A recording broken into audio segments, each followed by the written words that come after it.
నమస్కారం. కోవిడ్ మరణాలకు vitamin D లోపానికి సంబంధం ఉందా? కరోనా ముప్పు పెరగడానికి విటమిన్ డి లోపం దోహదం చేస్తోందా? ఈ ప్రశ్నలకు అవుననే సమాధానం చెప్తున్నారు వైద్య నిపుణులు. మహమ్మారి కరోనాకు విటమిన్ డికి మధ్య సంబంధం గురించిన సమగ్ర సమాచారంతో మీ ముందుకొస్తోంది నేటి సుఖీభవ. ప్రపంచవ్యాప్తంగా కరోనా విలయ తాండవం కొనసాగుతూనే ఉంది. ప్రతిరోజు కొత్తగా వందల్లో మరణాలు, వేలల్లో కేసులు నమోదవుతూనే ఉన్నాయి.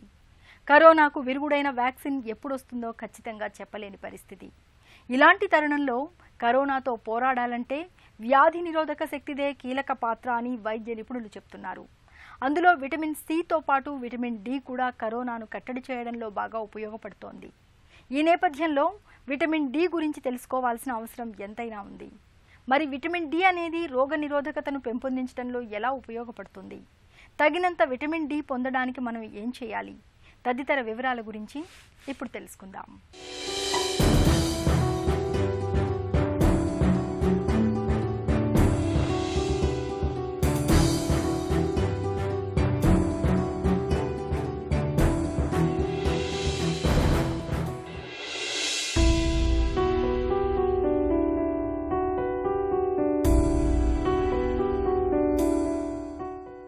దాదాపు 150 మిలియన్ కిలోమీటర్ల దూరంలో సూర్యుడు ఉదయించగానే ఇక్కడ భూగోళం మీద జీవరాశి నిద్రమత్తు వదిలించుకుంటుంది. కొత్త చైతన్యాన్ని రెక్కలుగా తొడుక్కుని కార్యకలాపాలు ప్రారంభిస్తుంది. అంతెందుకు, ఈ భూమి మీద జీవకోటి ప్రాణంతో సజీవంగా ఉంది అంటే దానికి కారణం కూడా సూర్యుడే. సూర్యుడితో మన బంధం అంత బలమైనది. అయితే దురదృష్టవశాత్తు ఆ సూర్యుణ్ణి అశ్రద్ధ చేయడం వల్లే మనలో అనేక అనారోగ్య సమస్యలు వస్తున్నాయి అంటే చాలామంది విస్తుపోవచ్చు. కానీ ఇది నిజం. సూర్యరశ్మితో ముడిపడిన విటమిన్ డి లోపించడం వల్ల లెక్కలేనన్ని జబ్బులొస్తున్నాయని ఇటీవలి పరిశోధనలు వెల్లడిస్తున్నాయి. మన బాడీలో ఏ ప్రక్రియలు జరగాలన్నా విటమిన్లు అనేవి చాలా ఇంపార్టెంట్. అయితే ఈ విటమిన్స్ అన్నిట్లో కూడా మనం మోస్ట్ కామన్లీ విటమిన్ డి అన్నది చాలా తక్కువగా ఉండడం చూస్తున్నాం.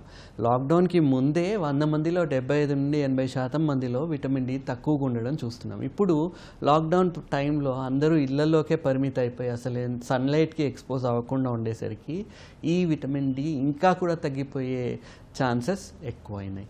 విటమిన్ డి అన్నది అది మన కాల్షియం, ఫాస్ఫరస్ మెటబలిజంలోనే కాకుండా కార్డియోవాస్కులర్ హెల్త్, న్యూరోమస్కులర్ హెల్త్, ఇమ్యూనిటీని రెగ్యులేట్ చేయడానికి, మాడ్యులేట్ చేయడానికి కూడా విటమిన్ డి అన్నది చాలా ఇంపార్టెంట్.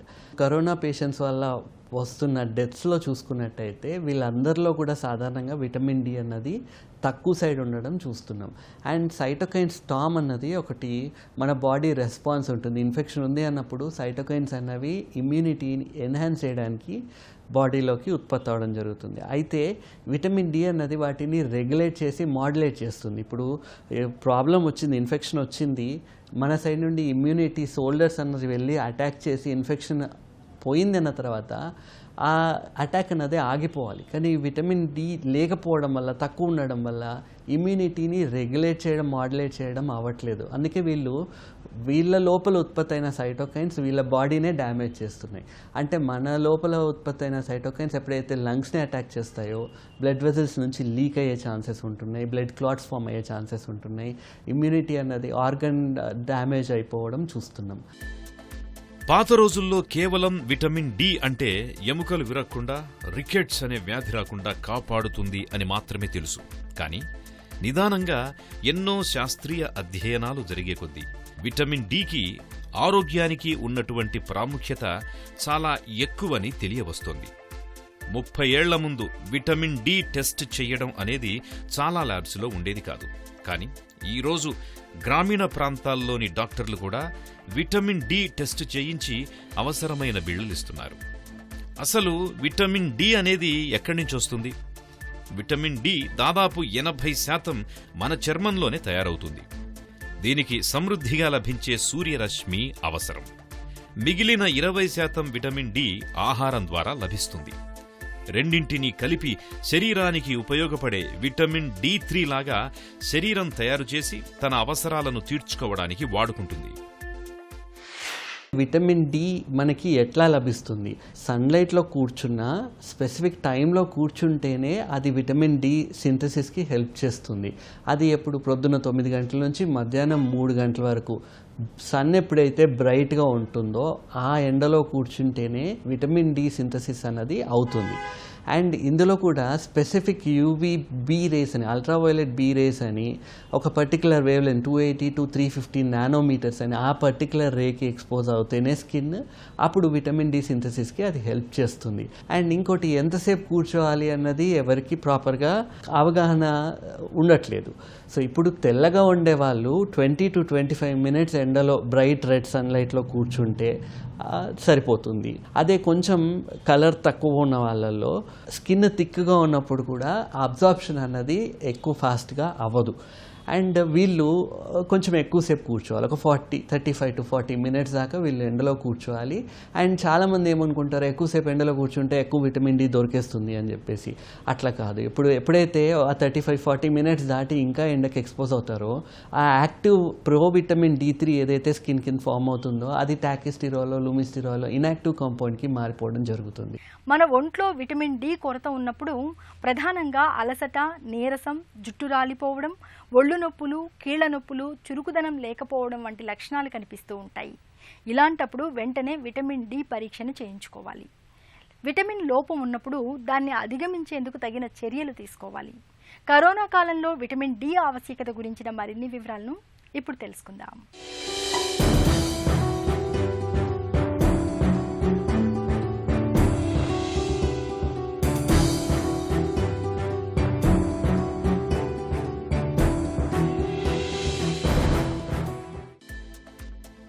మనం అనుకున్నట్టు విటమిన్ డి ఆహారం, ఎండ నుండి దొరుకుతుంది.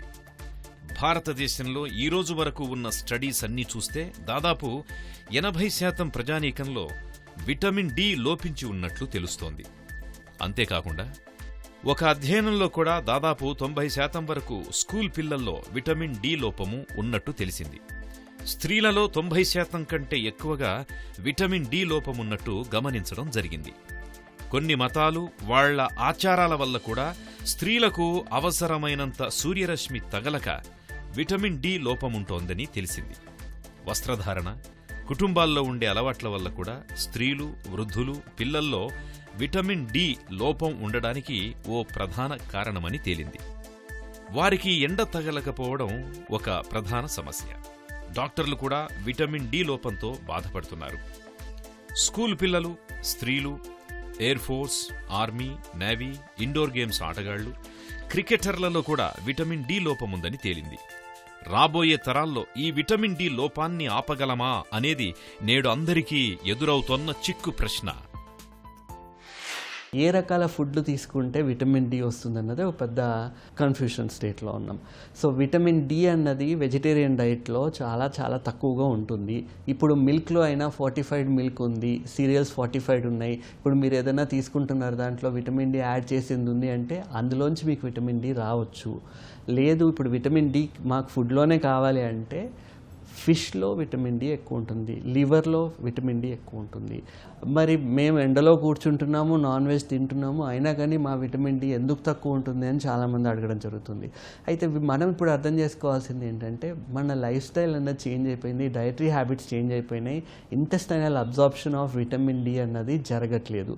అండ్ ఇంకోటి విటమిన్ డి నార్మల్గా ఎంతవరకు ఉండాలి ఇంకొక క్వశ్చన్. దీంట్లో 32 నానోగ్రామ్స్ పర్ ఎంఎల్ కన్నా ఎక్కువ విటమిన్ డి ఉన్నప్పుడు రక్తంలో ఆ కాల్షియం అబ్జార్ప్షన్ అయినా ఏదైనా మెటబాలిజం, బోన్ స్ట్రెంత్ అన్నా కరెక్ట్గా ఉండడం మనం చూస్తున్నాం. ఎక్కువ ఇప్పుడు కొంచెం తక్కువ ఉంది, 20-30 మధ్యలో ఉంది, దాన్ని మనం ఇన్సఫిషియన్సీ అంటాం. 20 కన్నా తక్కువగా ఉంది డెఫిషియన్సీ అంటాం. 10 కన్నా తక్కువ ఉంది, 5 కన్నా తక్కువ ఉంది అంటే సివియర్ డెఫిషియన్సీ అని చెప్పుకోవడం జరుగుతుంది. సో ఇప్పుడు మారుతున్న ఫుడ్ హ్యాబిట్స్ వల్ల లోపల మ్యూకోసల్ డ్యామేజ్ అన్నది జరిగి ఈ తిన్న ఫుడ్లోంచి విటమిన్ డి అన్నది అబ్జార్బ్ అవ్వడం జరగట్లేదు. కొందరు బరువు తొందరగా తగ్గడానికి ఆర్లిస్టాట్ లాంటి మెడిసిన్స్ వాడడము, వీటి వల్ల ఏమవుతుంది, అసలు ఫ్యాటీ డైజెషన్ అన్నదే జరగదు. ఫ్యాట్ ఎప్పుడైతే డైజెస్ట్ అయ్యి అబ్జార్బ్ అవ్వదో మనలో ఈ ఫ్యాట్ సాల్యుబుల్ విటమిన్ డెఫిషియన్సీస్ అన్నీ కూడా ఎక్కువగా వచ్చే ఛాన్సెస్ ఉంటాయి. ఉంటాయి.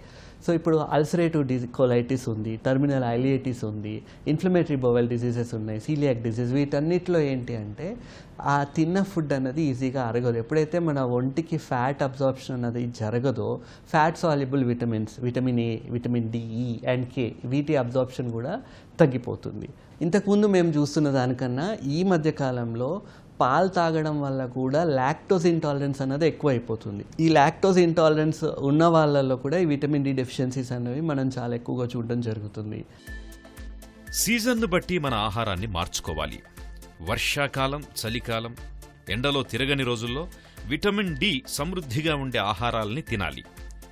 వేరే దేశాల్లో చూడండి, యూరప్లో చలికాలంలో ఎక్కువగా వెన్న తింటారు, గుడ్లు కూడా ఎక్కువగానే తింటారు. మనకు అలవాటైన ఆహారాన్ని తినకపోవడం, ఆహారపు అలవాట్లను గజిబిజిగా మార్చిపారేయడం, సమతులాహారం తినకపోవడం వల్ల విటమిన్ డి లోపంతో పాటే విటమిన్ బి12 లోపం కూడా వస్తోంది. రక్తహీనత కూడా వస్తోంది. కాల్షియం తగ్గి ఎముకల సమస్యలు వస్తున్నాయి. అలాగే మద్యపానం అలవాటు వల్ల కూడా మనం తినే ఆహారంలో లభించే అన్ని రకాల ఖనిజ లవణాలను గ్రహించే శక్తిని తగ్గించేస్తుంది. మీరు ఆల్కహాల్నన్నా మానేయాలి, లేదంటే అదనంగా విటమిన్ సప్లిమెంట్స్ అన్నా తీసుకోవాలి, అది కూడా డాక్టర్ సమక్షంలో. ఇది కాకుండా కడుపు, పేగుల్లో కొన్ని జబ్బులతో బాధపడేవాళ్ళు ఉంటారు. అల్సరేటివ్ కొలైటిస్, మాలా absorption syndrome, lactose intolerance, gluten intolerance, food intolerance, వీటన్నింటి వల్ల కూడా మన శరీరంలో ఇంకాల్సినంత స్థాయిలో విటమిన్లు ఇంకవు. కాలేయం, మూత్రపిండాల వ్యాధులుంటే కూడా విటమిన్ డి బాగా తగ్గిపోతుంది. ముఖ్యంగా ముసలివాళ్లలో, డయాలసిస్ మీద ఉన్నవారిలో, ఫ్యాటీ లివర్ ఉన్నవాళ్లలో, కామెర్లున్నవారిలో, తరచుగా స్టెరాయిడ్స్ తీసుకునేవారిలో, కడుపులో గ్యాస్, అల్సర్లు ఉన్నవారిలో విటమిన్ డి లోపం కనిపిస్తుంది. విటమిన్ డికి ఇమ్యూనిటీకి ఉన్న సంబంధం ఏంటి అని అయితే, ఇమ్యూనిటీకి innate immunity and adaptive immunity అని ఉంటాయి బాడీలో. ఇన్నేట్ ఇమ్యూనిటీ అంటే ఏదైనా ఇన్ఫెక్షన్ వచ్చిందనగానే ఫస్ట్ లైన్ డిఫెన్స్ మన బాడీ యాక్టివేట్ చేస్తుంది ఇన్ఫెక్షన్ని కంట్రోల్ చేయడానికి. టీ సెల్స్, మ్యాక్రోఫేజెస్ లాంటివి యాక్టివేట్ అవ్వడం జరుగుతాయి. అడాప్టివ్ ఇమ్యూనిటీ అంటే స్పెసిఫిక్గా ఈ వైరస్ వచ్చింది, దీన్ని ఎటువంటి యాంటీబాడీతోనే అటాక్ చేస్తే ఆ వైరస్ పోతుంది అన్నది అడాప్టివ్ ఇమ్యూనిటీ. అయితే విటమిన్ డి ఈ అడాప్టివ్ ఇమ్యూనిటీలో కూడా చాలా ఇంపార్టెంట్ రోల్ ప్లే చేస్తున్నట్టు మనకు తెలుస్తుంది. అయితే విటమిన్ డి తక్కువ ఉన్న వాళ్ళల్లో ఇన్ఫెక్షన్ రేట్స్ అనేవి కూడా మనం చాలా ఎక్కువగా ఉండడం చూస్తున్నాం. చాలా స్టడీస్ జరిగినాయి. ఆ స్టడీస్ అన్నిట్లో ఏంటి, పిల్లలకి చిన్న డోస్ విటమిన్ డి ప్రతిరోజు ఇవ్వడం జరిగింది, ఒక 3 నుంచి 4 నెలల వరకు ఇచ్చినప్పుడు. అయితే విటమిన్ డి తక్కువ ఉన్న వాళ్ళల్లో ఇన్ఫెక్షన్ రేట్స్ అనేవి కూడా మనం చాలా ఎక్కువగా ఉండడం చూస్తున్నాం. చాలా స్టడీస్ జరిగినాయి.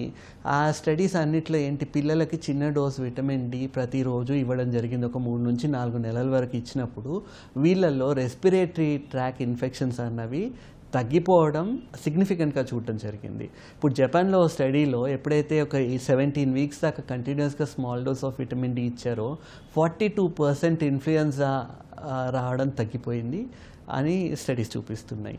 చాలా రకాల క్యాన్సర్స్ కూడా విటమిన్ డి డెఫిషియన్సీ ఉండడం వల్ల వస్తున్నట్టు గుర్తించాం. సివియర్ డెఫిషియన్సీ ఉన్నప్పుడు వీళ్ళలో breast cancer, ovary cancer, prostate and colon cancers లాంటివి ఎక్కువగా చూస్తున్నాం. అయితే చాలామంది కంటిన్యూస్గా విటమిన్ డి వేసుకుంటూనే ఉంటున్నారు. దాంట్లో వాళ్ళు అయితే ఒక్కోసారి టెస్ట్ చేసినప్పుడు వాళ్ళ లెవెల్స్ ఉండాల్సిన దానికన్నా ఎక్కువ వెళ్ళిపోవడం కూడా చూస్తున్నాం. టాక్సిక్ లెవెల్స్కి వెళ్ళడం చూస్తున్నాము. మన శరీరానికి ఎంత డోస్ కావాలన్నది మనం మాడ్యులేట్ చేసుకోవాల్సిన అవసరం వస్తుంది. టాక్సిసిటీ అన్నది చాలా రేర్. అయితే ఈ టాక్సిటీ ఉన్నప్పుడు మళ్ళీ హెడేక్స్ లాగా రావడము, ఫెటిగ్ ఉండడము, నాసియా, ఇవన్నీ కామన్గా చూస్తున్నాం. విటమిన్ డి ఎక్కువైపోయిన వాళ్ళల్లో క్యాల్సిఫికేషన్ ఆఫ్ బ్లడ్ వెజల్స్ అవ్వడము, లేతే కిడ్నీ స్టోన్స్ ఎక్కువ ఫామ్ అవ్వడం అన్నది చూస్తున్నాము. సో ఏదైనా మనం ఇప్పుడు సప్లిమెంట్స్ తీసుకుంటున్నట్టయితే గుడ్డిగా ఇంత తీసుకుంటే ఇంత పెరుగుతుంది అని లేదు. కాబట్టి రిపీటెడ్గా దాన్ని టెస్ట్ చేసి చూసుకోవాల్సిన అవసరం ఉంది. అయితే విటమిన్ డి తక్కువ ఉన్నప్పుడు ఇప్పుడు సిటీ ఎన్విరాన్మెంట్లో అయితే మనం ఎండలో కూర్చుంటే ఎటువంటి లాభం లేదు అని మనకు తెలుస్తుంది. ఎప్పుడైతే ఎయిర్ క్వాలిటీ ప్యూర్గా ఉండి, ఎయిర్ క్వాలిటీ మంచిగా ఉంది, ఊర్లలో ఉన్నారు, మీరు బ్రైట్ లైట్లో పొద్దున్న 9 నుంచి 3 మధ్యలో హాఫ్ అన్ అవర్ గ్యాప్ ఇచ్చి కొంతసేపు ఎండలో కూర్చోవడం వల్ల విటమిన్ డి సింథసిస్ అనేది జరుగుతుంది. అయితే మనం ఇక్కడ అర్థం చేసుకోవాల్సింది ఏంటంటే, ఏదైతే ఫుడ్లోంచి అబ్జార్బ్ అవ్వట్లేదో మీరు ట్యాబ్లెట్లు తీసుకున్నా అబ్జార్బ్ అవ్వడం కష్టమే. So vitamin D level first పెరగాలి అంటే కొద్ది రోజులు ఏదైనా ఇంజెక్టబుల్ మెడిసిన్ లాంటిది వాడాల్సిన అవసరం ఉండొచ్చు.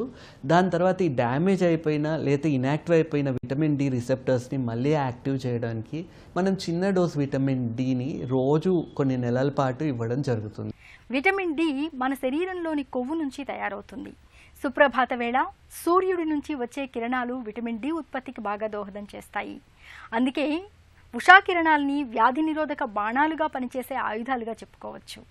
కరోనాను ఎదుర్కొనేందుకు వ్యాధి నిరోధకతను పెంచుకోవడం చాలా అవసరం. ఇందుకు రోజు కాసేపు ఎండకు నిలబడడం, విటమిన్ డి లభించే ఆహార పదార్థాలను తీసుకోవడం చేయాలి. కరోనా కాలంలో విటమిన్ డి ఆవశ్యకత గురించిన మరిన్ని వివరాలను ఇప్పుడు తెలుసుకుందాం.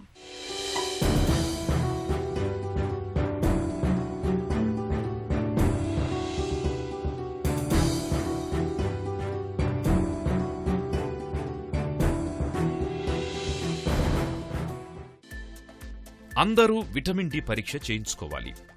విటమిన్ డి లోపముందని చెప్పేలా జబ్బులేం రావు. కొందరిలో నొప్పులు కనిపించొచ్చు. కాబట్టి ప్రతి ఒక్కరూ ఏడాదిలో ఒక్కసారైనా vitamin D, B12, haemoglobin, thyroid గ్రంథి మొదలైన 4 టెస్టులు తప్పనిసరిగా చేయించుకోవాలి. అయితే ఒక మనిషికి విటమిన్ డి ఎంతుండాలి? పిల్లలకైనా పెద్దలకైనా విటమిన్ డి 60 నానోగ్రాముల కంటే పైనే ఉండాలి. కానీ వైద్య శాస్త్రం ప్రకారం 30 ఉంటే చాలు అంటున్నారు. ఇది బొటాబొటీగా మాత్రమే సరిపోతుంది. 60 నుండి 70 నానోగ్రాముల విటమిన్ డిని మెయింటైన్ చేసే వారిలో వ్యాధి నిరోధక శక్తి గణనీయంగా పెరుగుతుంది. చాలా సందర్భాలలో డాక్టర్లు ఓ 3 నెలలు విటమిన్ డి సప్లిమెంట్స్ ఇచ్చి ఆ తరువాత మర్చిపోతుంటారు. దీంతో తిరిగి విటమిన్ డి లోపం తలెత్తుతుంది. అందుకే తరచుగా విటమిన్ డి పరీక్ష చేయించుకోవాలి. సప్లిమెంట్లు వాడుకోవాలి. ఇది నిపుణులైన డాక్టర్ల పర్యవేక్షణలోనే జరగాలి. ఏదో కౌంటర్లో కొనుక్కొని విటమిన్ డి వాడేయకూడదు. విటమిన్ డి మోతాదు 120 కంటే ఎక్కువ దాటితే కిడ్నీల్లో, కండరాల్లో, మెదడులో స్టోన్స్ తయారవుతాయి. విటమిన్ డి ఇంజెక్షన్లు అవసరమా అని అడుగుతుంటారు. ఇంజెక్షన్లు 6 లక్షల యూనిట్లు కలిగి ఉంటాయి. టాబ్లెట్లు మాత్రం 6,000 యూనిట్లను కలిగి ఉంటాయి. ఇంజెక్షన్ల కంటే మాత్రలే మంచివి. విటమిన్ డి అన్నది కరెక్ట్గా ఉంటేనే మన బాడీలో కాల్షియం అబ్జార్ప్షన్ అన్నది సరిగ్గా జరుగుతుంది. ఇప్పుడు స్టడీస్ చూపించేది కూడా ఏంటి, 32 నానోగ్రామ్స్ పర్ ఎంఎల్ కన్నా ఎక్కువ విటమిన్ డి ఉంటేనే బాడీలో కాల్షియం అన్నది అబ్జార్బ్ అవుతుంది. బోన్ మినరలైజేషన్ అన్నది కరెక్ట్గా ఉంటుంది. బోన్ హార్డ్గా ఉంటుంది. ఇప్పుడు వయసు పెరుగుతున్న కొద్దీ విటమిన్ డి తగ్గిపోవడం అనేది సాధారణంగా చూస్తున్నాము. అండ్ చిన్నప్పుడే 10 ఇయర్స్ నుంచే ఎగ్జామిన్ చేసినట్టయితే పిల్లల్లో కూడా విటమిన్ డి డెఫిషియన్సీస్ అనేది రావడం చూస్తున్నాం.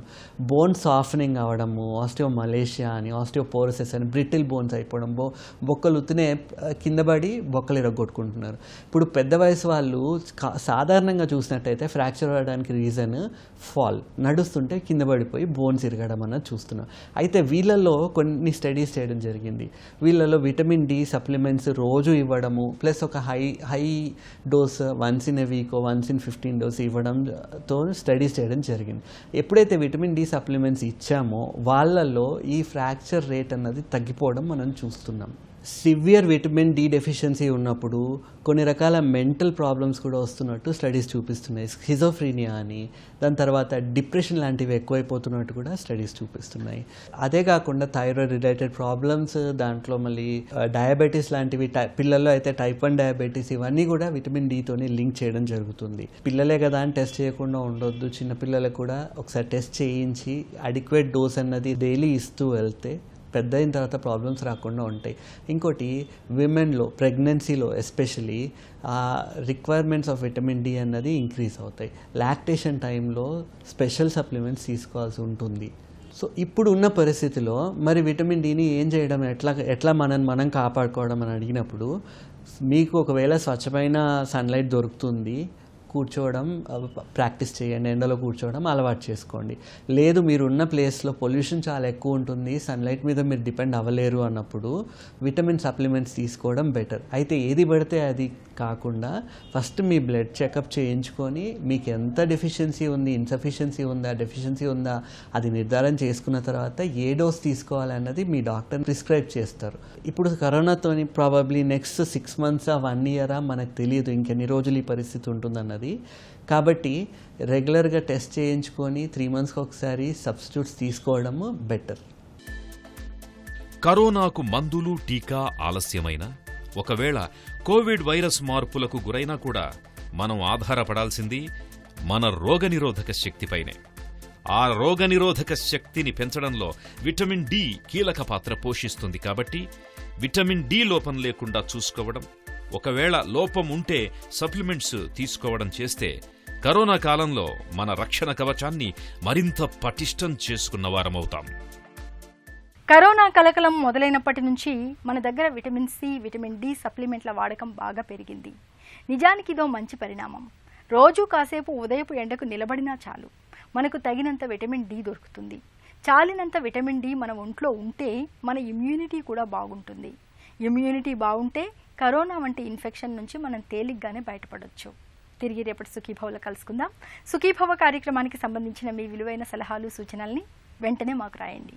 మా చిరునామా Sukhibhava, ETV, Ramoji film city, Hyderabad 501512 లేదా sukhibhava@etv.co.in కు ఈమెయిల్ చేయండి.